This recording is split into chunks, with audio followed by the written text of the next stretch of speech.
are going to a phase of classical music, you might be feeling sleepy, but you will be awakened by the cath lab dynamic activity of Dr. Kaisar Nasrullah and his team. I don't want to keep you waiting for a very long time.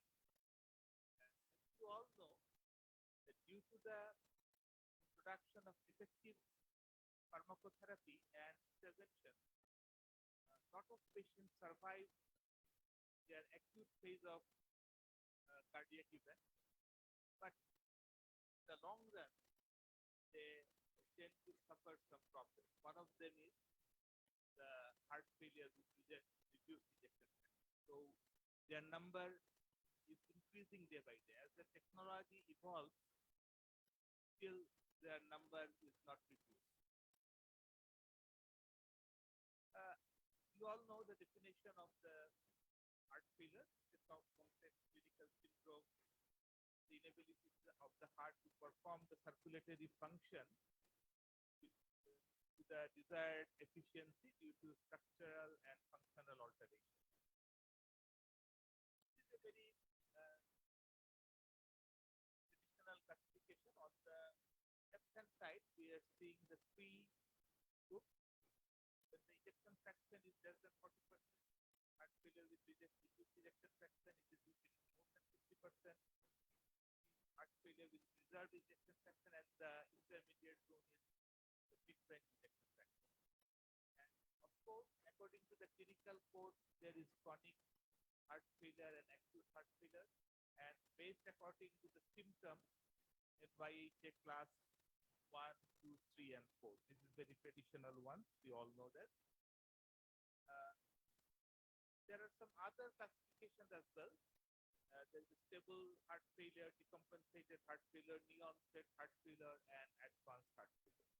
It depends on the progression of the symptoms of the patient.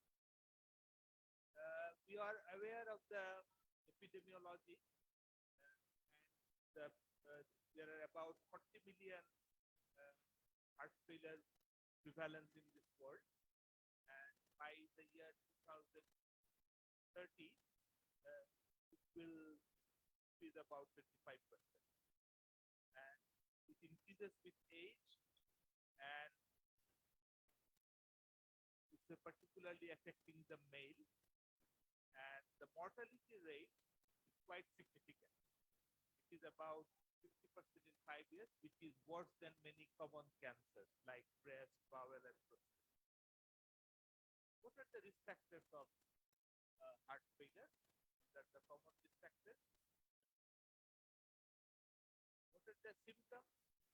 The dyspnea, orthopnea, paroxysmal nocturnal dyspnea, effort intolerance, ankle swelling, weight gain, nocturia, nocturnal cough, and so on. These are the traditional signs like the raised JBP, hepatojugular reflux, tachypnea, tachycardia, cardiomegaly, which can be manifested clinically as well as by investigation, the third heart sound, hepatomegaly, pleural effusion, particularly the right-sided, and the pulmonary. These are the things which we need to consider before we make a definitive diagnosis of heart failure. The symptoms and signs of congestion, both in the pulmonary and systemic circulation, the structural abnormality of the heart, impaired ventricular filling, and reduced exercise capacity, and the last but not the least is elevated biomarkers in the form of saturated pressure. These are the basic investigation. Blood test, ECG, X-ray, echo, and the biomarkers. Biomarkers is very important. N-terminal proBNP, which we measure as the first line, and previously BNP was. These are the blood tests which we still do in a heart failure patient. These are the recommendation levels. The top one is definitely beneficial. BNP, ECG, echo, chest X-ray, routine blood test, all are class 1 investigation as per the latest guidelines. You can see the ST segment and T-wave changes, weight, the widening of the QRS, like the long QT, which is arrhythmia, the atrial fibrillation, bradyarrhythmia, which you all manifested in ECG. X-ray also is very important in the form of the cardiomegaly, pulmonary congestion, pleural effusion, particularly on the right side, and the chamber enlargement. Echo is also important, particularly the cardiac size and the cardiac function, systolic and the diastolic function, and the valves as well. Biomarkers, NT-proBNP is very important. Also BNP, these are side is I would like to draw your attention. So what are the conditions which alters the biomarkers? The higher levels are expected in increasing age, acute coronary syndrome, renal insufficiency, ventricular dysfunction, arrhythmia, pulmonary hypertension, pulmonary embolism, anemia, sepsis, and mitral regurgitation. Lower values not that clinically important. These are the tests which we rarely do, but sometimes useful. Cardiac MRI, cardiac CT, SPECT. Angiogram we sometimes do, right heart catheterization, and endomyocardial biopsy are sometimes needed. Cardiac MRI is also a class 1 indication in selective cases, and gadolinium enhancement is a class 2A indication. Coronary angiography is a class 1 indication in kind of a refractory to medical therapy or they who have arrhythmia. And in a patient with heart failure with just reduced ejection fraction, when we suspect coronary artery disease, it is a class 2B indication. CT coronary angiogram, it is a lot of interest being generated, but still it is a class 2A or a 2B indication. It has not been able to replace the invasive coronary angiogram so far. And exercise test, a class 2B indication in a patient with dyspnea. Exercise testing is sometimes important in a patient who are waiting for cardiac transplantation. It is a class 1 indication. In other cases, it's a class 2B indication. Right heart catheterization is a class 1 indication in patients who are likely to go for cardiac transplantation. What are the salient features of heart failure with reduced ejection fraction? It's the reduction of LV systolic function. Men are more effective. Younger people are more involved. And history of MI or dilated cardiomyopathy. And LV is dilated in eccentric fashion. And vasodilators improve the prognosis. And myocardial injury, we can detect it by various investigative modalities. This is a basic algorithm for a patient with heart failure with reduced ejection fraction. We do take assess the symptoms, we examine the patient, do some basic tests, and then we categorize the patient. These are the current recommendations of pharmacotherapy. The basic drugs include ACE inhibitor, ARNI, beta blockers, mineralocorticoid receptor antagonists, and SGLT2 inhibitors, and diuretics if there is obvious fluid reduction.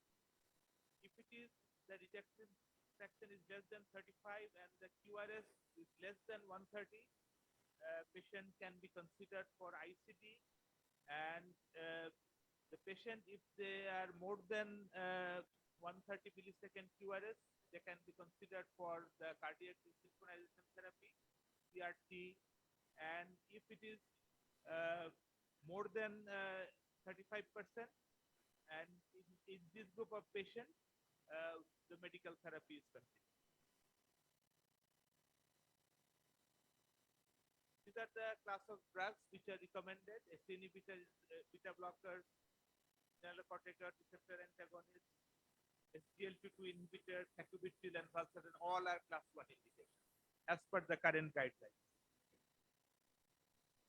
Loop diuretics and ARB, they are obviously class 1 indication, but the level of significance is relatively low.